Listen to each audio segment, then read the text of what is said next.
Segunda-feira foi preso ao desembarcar no aeroporto do Recife o acusado de ter sido o mandante da morte do Alan Garcia Bezerra, de 28 anos de idade, filho do vereador Val de Cachoeira Seca. Como todos lembram, ele foi assassinado na noite do dia 27 de novembro de 2019, no interior de uma churrascaria ali às margens da BR-104, no bairro Maurício de Nassau, aqui em Caruaru. E a Polícia Civil, juntamente com a Polícia Federal, prenderam na última segunda-feira José Fernando da Silva Júnior, Fernandinho, de 36 anos de idade, que foi preso no aeroporto do Recife.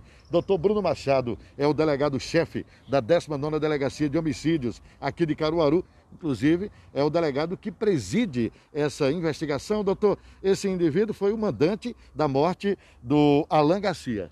Então, perfeito.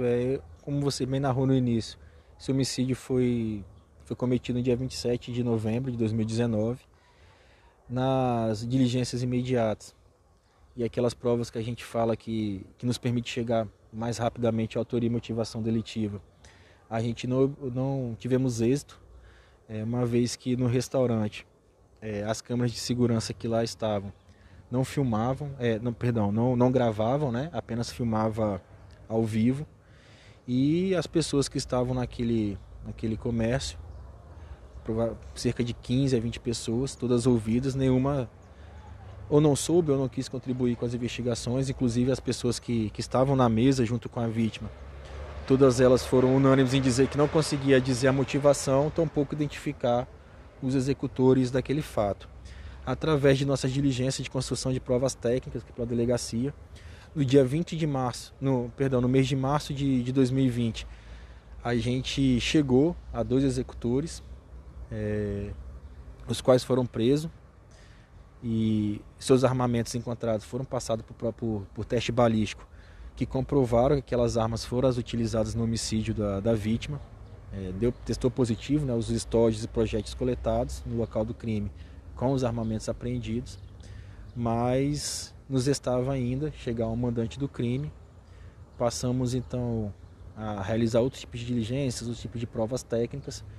Dentre essas provas, a gente conseguiu identificar que uma semana antes do fato, o mandante foi cobrado pela vítima em seu prédio residencial, uma cobrança um tanto quanto acalorada e ríspida, o que feriu o ego, enfim, desse mandante, que o fez encomendar a morte da vítima.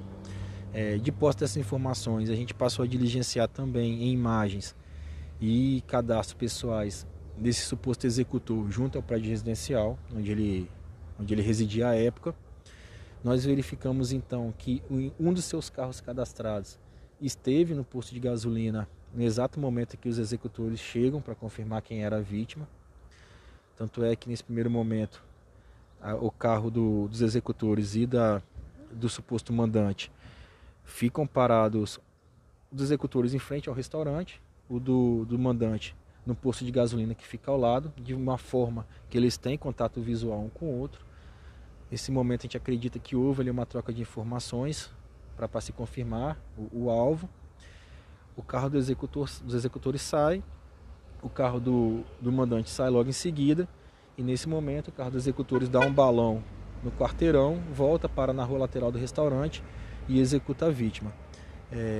E para fechar o inquérito e não restar mais nenhuma suposta dúvida que pudesse existir entre eventual mandante e executores, a gente recebeu aqui através do Disque Denúncia um diálogo entre o mandante e uma terceira pessoa, no qual essa terceira pessoa afirmava que ele não era o Alan e que se algo acontecesse com ele não ficaria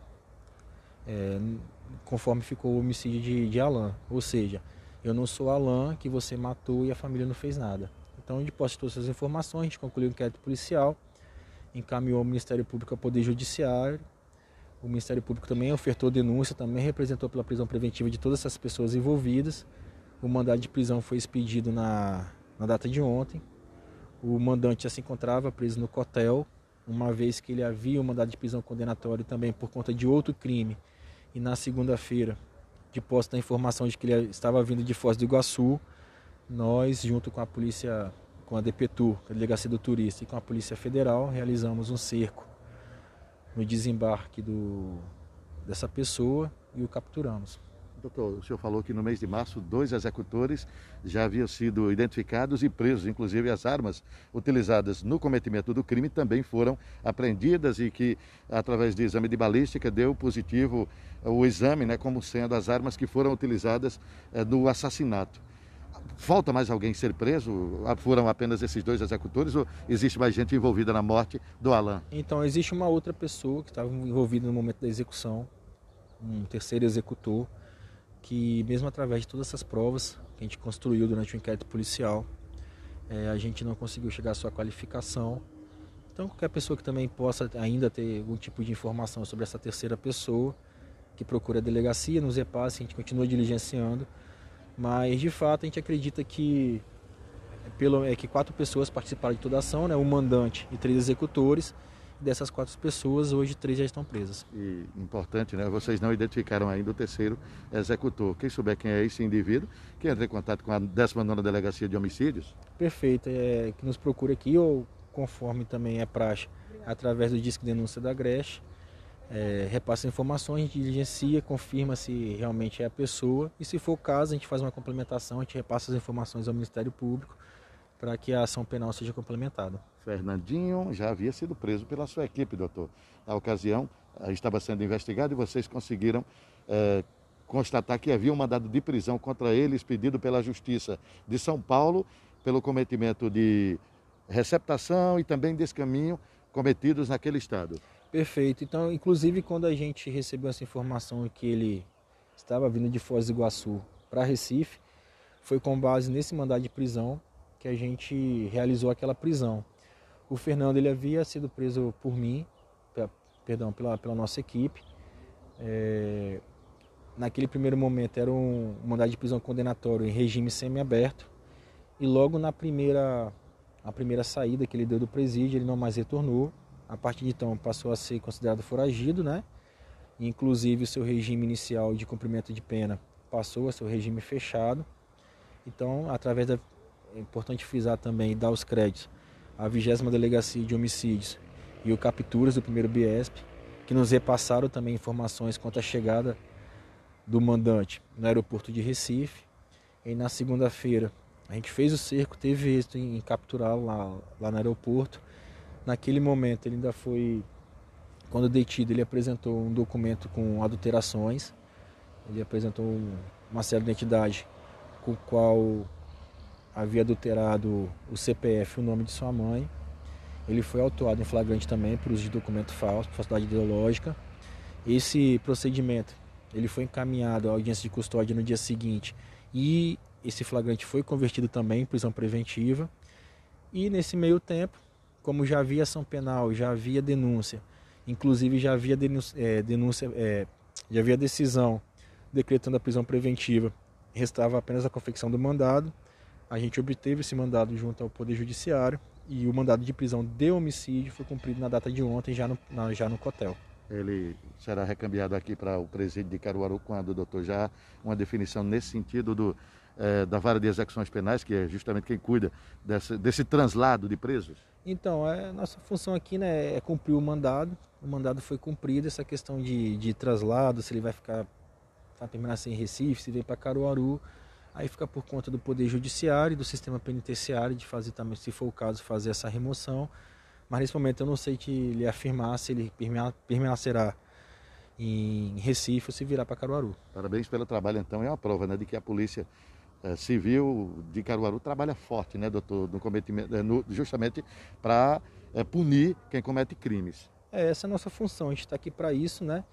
E ratificando aqui, às vezes as pessoas não entendem porque uma investigação demora mais, outras são mais rápidas. Como eu disse, as primeiras provas e aquelas que não levam mais rapidamente à elucidação do fato foram prejudicadas, as testemunhas ouvidas não contribuíram, as imagens que pegavam a ação em si também não existiam, então foi necessário toda uma construção técnica, e essa construção técnica não passa só pela Polícia Civil, passa também por representações que devem ser deferidas pelo Poder Judiciário, após uma análise também do Ministério Público pela legalidade da prova. Então isso acaba fazendo com que o procedimento demore um pouco mais, mas isso não quer dizer que a gente deixe de investigar homicídios até então não elucidados, essa é a prova. Então mais um inquérito dificílimo, diga-se de passagem, concluído com êxito e em quase sua totalidade, com todas as pessoas envolvidas presas. E que fica o recado, né, doutor, para os críticos, eles são parte fundamental, muitas vezes sabem, né, tem essa ou aquela informação e se acovardam a repassar para vocês da polícia. Pois é, como eu disse, né, o meio mais rápido de prova, que depende somente da polícia, é identificar pessoas que visualizaram o fato, intimá-las para que prestem testemunha, a prova testemunhal aqui na delegacia. Então, quando essas pessoas, por algum motivo, não contribuem, a gente parte para o outro viés de investigação, um viés um pouco mais demorado, porque às vezes necessita de uma autorização judicial, e essa prova é enviada também para um outro órgão, para que o outro órgão analise esses dados que a gente está mandando. Então isso tudo demanda um pouco mais de tempo, faz com que o inquérito policial seja um pouco mais demorado, mas hoje em Caruaru a certeza é essa, que a pessoa que estiver envolvida com crime de homicídio, ela será investigada, será identificada e será presa. Ok, tá aí. Parabéns ao delegado Bruno Machado, toda a sua equipe. Portanto, prisão importante realizada esta semana de um indivíduo que encomendou um crime de morte, né? Doutor, a propósito, qual era o valor da dívida? Eu vi esse ou aquele valor, mas qual o valor que ele devia ao Alan? Então, esse valor, infelizmente, Adilson, vai ficar devendo para vocês, são informações sigilosas, que aí eu não posso repassar para vocês, mas está tudo devidamente demonstrado nos autos de inquérito policial e agora a cargo do Poder Judiciário, do Ministério Público, dá prosseguimento ao feito e ao final, quando chegar a audiência do júri, a gente torce para que a punição seja devidamente feita e nos moldes que deve ser feita. Tá certo, delegado Bruno Machado, tá aí. Abraço forte a todos, as imagens são de Matheus Rodrigues ao vivo, Adielson Galvão.